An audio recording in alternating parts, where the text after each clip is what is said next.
इतने incompetent minister को अब रिजाइन कर देना चाहिए, उनसे नहीं हो पा रहा है, वो ये मान ले। और हमारे जो एजुकेशन मिनिस्टर है, सरकार बनते ही उनका पहला एग्जाम में कैंसिल कर दिया गया, तो क्या उनकी जिम्मेदारी नहीं है? कुछ दिन पहले, एक हफ्ते पहले ही नीट का पेपर लीक हुआ था, उसके बाद भी एनटीए ने उससे कुछ नहीं सीखा। हिम्मत मत हारो, बहुत टफ टाइम है हम लोगों के लिए, पर हमें अपने ऑनरेबल सुप्रीम कोर्ट और अपनी गवर्नमेंट पे विश्वास रखना चाहिए और इस मुश्किल घड़ी में हम सबको स्ट्रांग बनना चाहिए।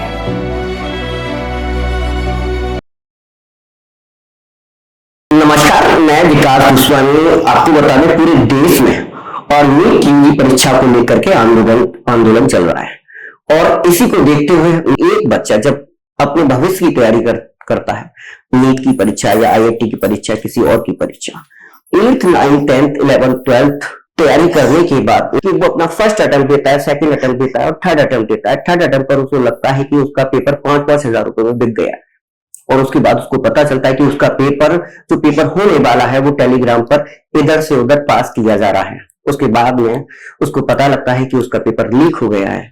जब वो अपना थर्ड अटेम्प्ट देके आता है तो उस बच्चे के दिमाग पर क्या बीतती होगी। उन बच्चों के बीच में जो बच्चे पास हुए, जिन्होंने मेहनत करी है, उन बच्चों की बात नहीं की जा रही जो पढ़े ही नहीं है, उन बच्चों की बात की जा रही है जो बच्चे मान के 3 से 4 साल पढ़े हुए हैं।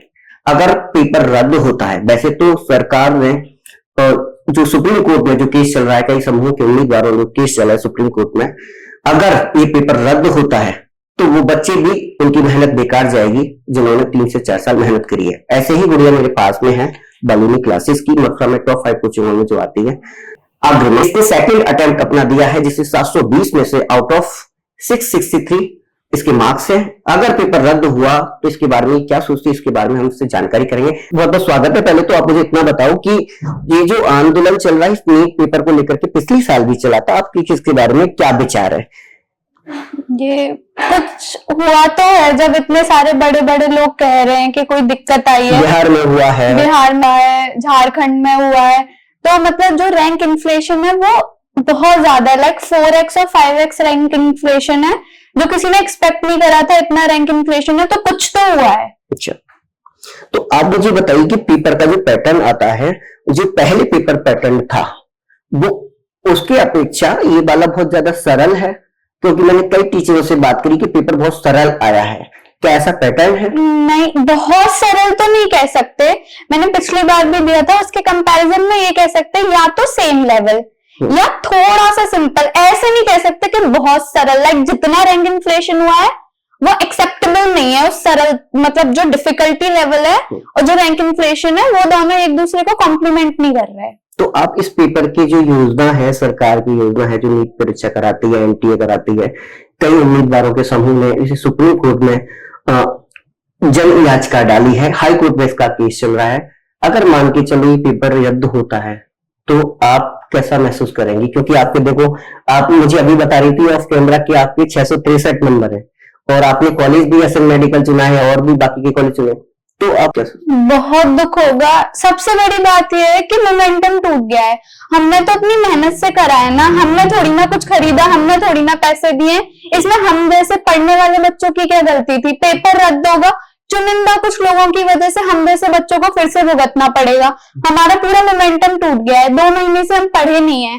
अब अगर पढ़ाई करने को बैठेंगे तो हमारा दिमाग वैसे ही इस डाइसी सिचुएशन में कि आगे क्या होगा क्या नहीं होगा, तो हम पढ़ ही नहीं पा रहे, कुछ समझ में ही नहीं आ रहा, कुछ करने का मन नहीं कर रहा है। अच्छा, अब ये बताओ कि मतलब आपके दिमाग में क्या चल रहा है इस पेपर को लेकर के?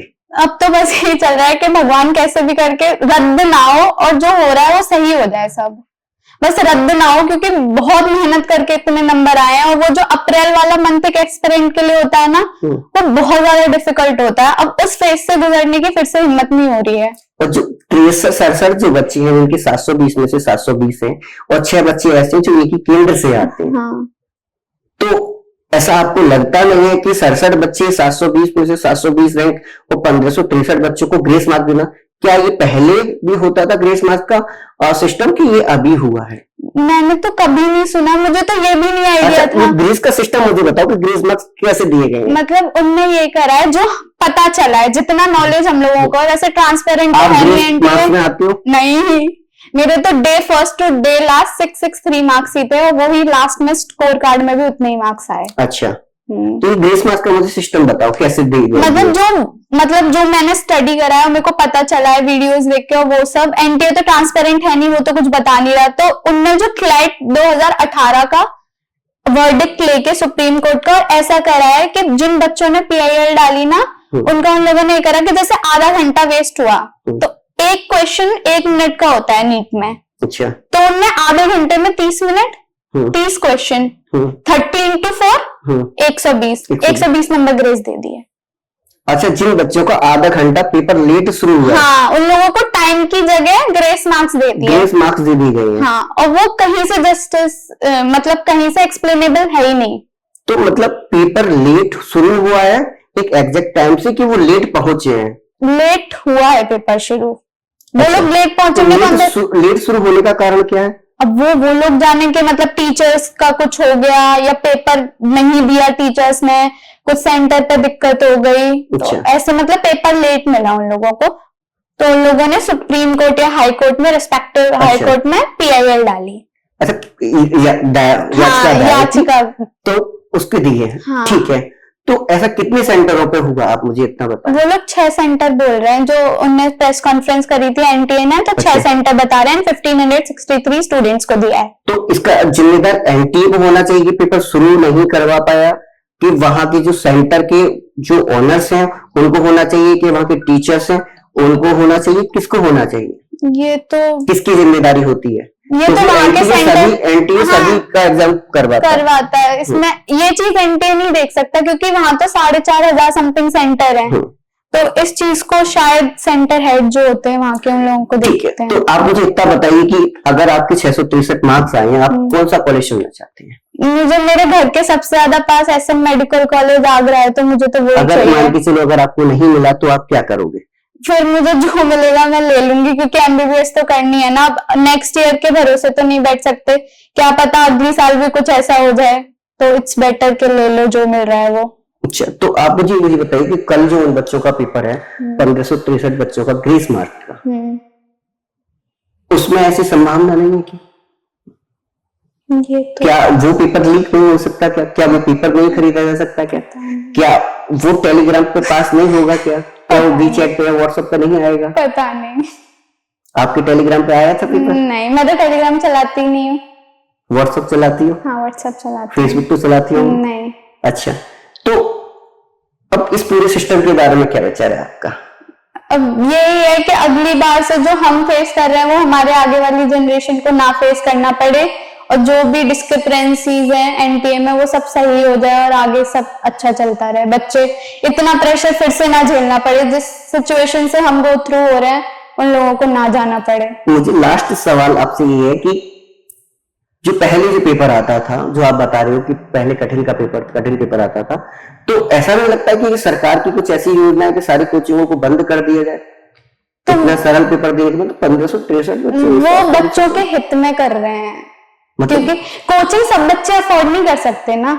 अच्छा, बच्चों के हित में कर रहे हैं। हाँ, वो लोग बच्चों, आप इस बात से सहमत? नहीं, मैं ये नहीं कह रही। उनने जो पेपर सरल करा है वो बच्चों के हित में करा है। बच्चों के हित में? हाँ, क्योंकि कोरोना के बाद से सिलेबस रिड्यूस हुआ है ना। अगर मान के चलो पेपर सरल आ जाएगा तो बहुत सारी डॉक्टर्स हो जाएंगे। इतने मेडिकल कॉलेज भी नहीं हमारे पास। मेडिकल कॉलेज में कट ऑफ आ जाएगी, और इतना पेपर सरल भी तो नहीं था। और 1 लाख ज्यादा सीटें और 24 लाख बच्चे हैं। आप समझ पा रहे हो मेरी बात को?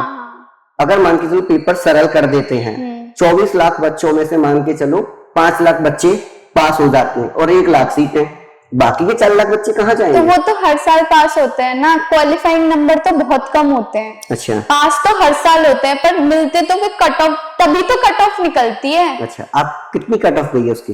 किसकी? इस साल इस साल एक्सपेक्टेड 655 प्लस है, और पिछली साल कितनी? 610। अच्छा, कितने रैंक पर अच्छा कॉलेज मिल जाता है? अंडर 10,000। 10,000 रुपए। हाँ, अच्छा कॉलेज। अच्छा का मतलब कितना? कौन सा कॉलेज का नाम बताओ? केजीएमयू हो गया, जीएसवीएम हो गया, आरएमएल हो गया, ये सब अच्छे कॉलेजेस हैं। अच्छे कॉलेज है। आपकी कितनी रैंक है? 19,129। 19,129। 129। हाँ। तो इसमें कौन सा कॉलेज आपको मिल जाना चाहिए? पता नहीं, जो मिलेगा मैं वो ले लूंगी।